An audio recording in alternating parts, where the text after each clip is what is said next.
Alright, so I want to make a quick video and talk about the 2023 Native Slayer Max 12.5. I've actually had this kayak for a couple months now. I got it back around April or so, and I've been just trying to get used to it and really become accustomed to fishing out of a pedal drive. This is my first pedal drive boat, so I thought it'd be cool to do a walkthrough and just kind of show how I generally have it set up. And then if you have any questions, feel free to ask in the comments. All right, so starting with the bow, we're first going to talk about this hatch up front. When you open the hatch, you're going to have two separate compartments that you can see here. So this front compartment is a removable bucket, so you can put things in there, store nice things in there, but you can also get access to the hull.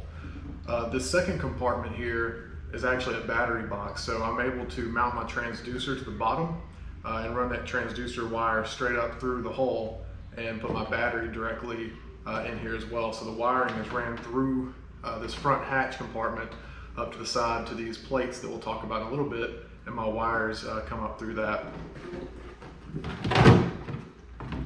You also have on the front these rod tip protectors. Some people like these, some people don't.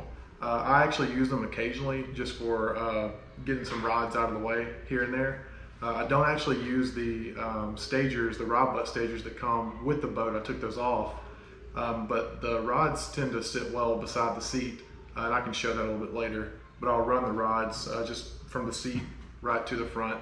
I don't use those all the time. They're not easy to get in and out of with the way I have my rods configured, but it is convenient if you're just trying to get something out of the way occasionally. All right, so moving up to the deck of the kayak. Of course, the first thing you're going to notice is the Native Propel 701 drive. This does have forward and instant reverse. I found that in the time I've been using this drive, it's not the fastest drive I've ever tried out. I can, go 3.5, 4 miles per hour pretty regularly in open water, so it does okay. It's not as fast as a Hobie or something like that, or even the Old Town, but it's a rock solid drive and it's very smooth. So I've really enjoyed getting to use this. The weed guard actually does a pretty good job. I got some fishing line wrapped up in that, and I got some weeds wrapped up in that. And all I have to do is just pull the drive up and clear it, and it actually protects the prop pretty well. So whenever you want to drop that in, you just lift that up, pull that plate over, drop it straight down, and you're in the water. Now when you come back up, you have this prop indexer. You can spin these forward while you have that prop indexer down. That'll line your prop up and help you get it out easily. So I also like to stow it in this position as well. If I'm measuring a fish, or if I'm just trying to get some things out of my way, you can stow it up just like this to really clear your deck out. The next thing you'll notice is on either side, you have these plates here, and these sacrificial plates are really nice because, like I mentioned earlier, I ran my wires through that front compartment. I was able to run the wires directly through here, use a Yak Attack through-hole mounting kit, and I've got my wires coming out right there directly to my fish finder. So I really like that. The combination of the battery box with the transducer mount underneath the hull and these plates that you can drill out and replace them if you ever need to are a really nice feature on this kayak. So a few other things to talk about while we're still in the middle of the kayak. Let's talk about the seat a little bit. And one thing before I get to the seat is to notice all the railing that you have.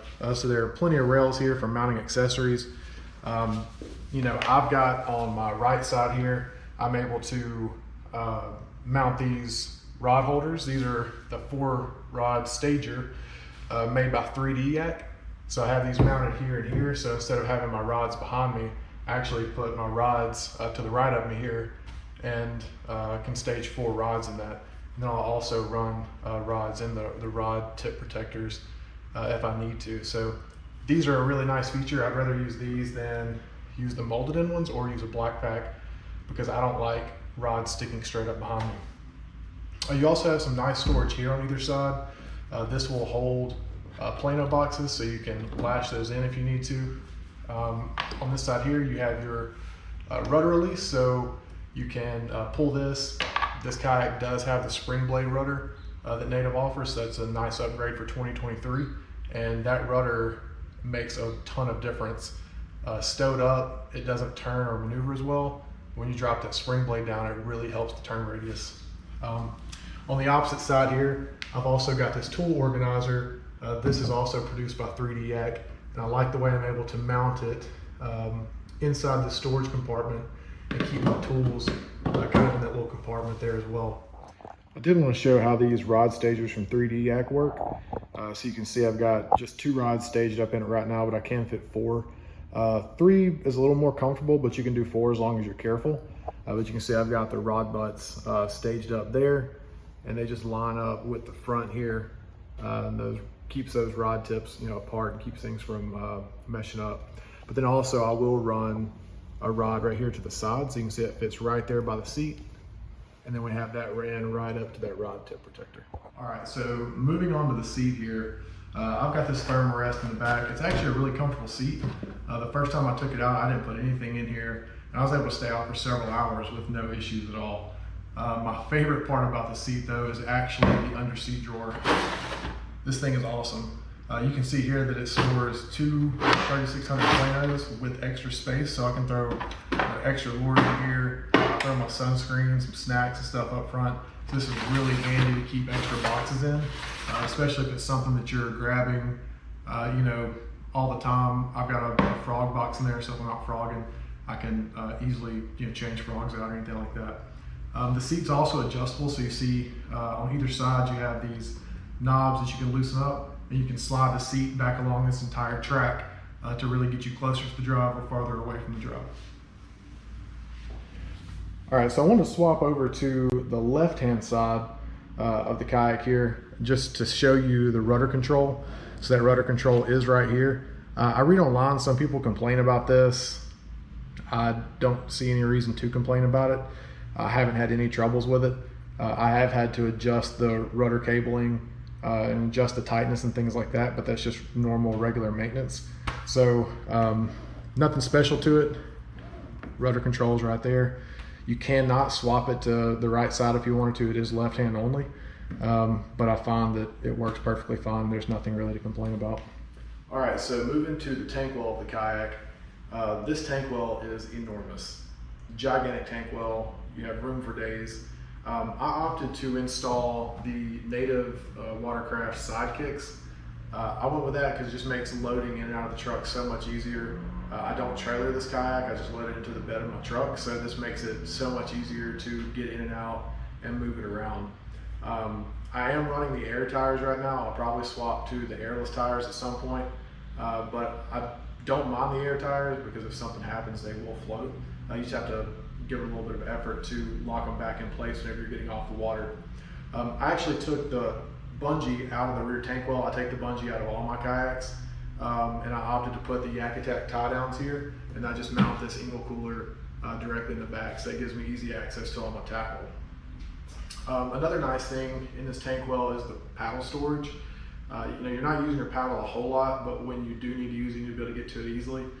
So I'm able to just actually reach around, pop these out, and snap my paddle together. And I just like how it keeps the paddle out of the way and organized. It's a pretty nice feature there. Of course, your rudder maintenance all happens back here in the back. So you have your rudder cabling that you can get to. And I'll show another video here in just a second, and I'll show you the spring blade as well. All right, so I wanted to show the spring blade. I've got that in the deployed position. So you can see that rudder drops down vertically, and that helps a ton with maneuvering the kayak and with tracking as well. So if you happen to run across something, it will spring back up. I've really enjoyed being able to use this rudder, and based on the comments and reviews I've seen of the previous rudders, this seems to be a huge upgrade, and I can tell you that it makes a ton of difference from when it's deployed to whenever it's up in the up position. So I thought I'd mention a few things I dislike, and they're not really big complaints, but one of the things I'm dislike, but I also like at the same time, the handles, which is a little bit of a weird thing to complain about. They're actually really comfortable, but they do wear pretty easy. Of course, things are going to wear, but I haven't had this very long, and you might can see that is rubbing off already. Not a big complaint. That's replaceable. So it's not so much a complaint as much as it is just, they do wear. I guess that happened after my first or second trip. Another thing I'm not a huge fan of are these clips. They work fine for the most part, but they are kind of hard sometimes to get to clip. So I have to push down this hatch here, clip and clip that. But when you pull them out, they're really tight, so that's good. But sometimes I do that and accidentally pull them out. And it doesn't break anything, you just slide them back in. But they're a little finicky sometimes. You have to really be careful not to shoot them out across the water if you're on the water trying to access that. All right, so that's my walkthrough of the 2023 Native Slayer Max 12.5. I really enjoyed using this kayak. A couple things I really like about it. I really like the integrated battery box and transducer mount. I just like things being tucked away and neat. So that's a really neat thing about this kayak. It's one of my favorite features. Another feature I really enjoy about this kayak that I didn't talk about is there's a forward-facing rod holder. Didn't expect that to be a big deal to me, but when you're trying to tie a lure or after you catch a fish, and you just want to set that rod real quick, it's just really convenient, and sometimes the small things make a big difference. The other thing I really like about this kayak is the seat drawer. Again, I'm big on organization. I like things being tucked away, and having that there for me to tuck things away and to have easy access to stuff, I just really enjoy that about the kayak. Other than that, it's a very stable platform. I'm going to post some videos from on the water so that you can see some standing and a couple fish catches. But it tracks really well. It maneuvers well with that spring blade rudder down, and I've really enjoyed getting to use this kayak so far this year. So look forward to getting out some more. This kayak has allowed me to hold position better on windy days. It's allowed me to get to some places a little easier and actually make more casts because of the pedal drive. So if you have any questions, feel free to drop them in the comments. And like I said, I'm going to post some clips in this video of it just on the water using the propel drive, catching a couple fish, standing, things like that. So appreciate you guys watching. Yeah.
These things are freaking hammered like they're 4-pounders. They're small. The first one was probably like a 16-inch.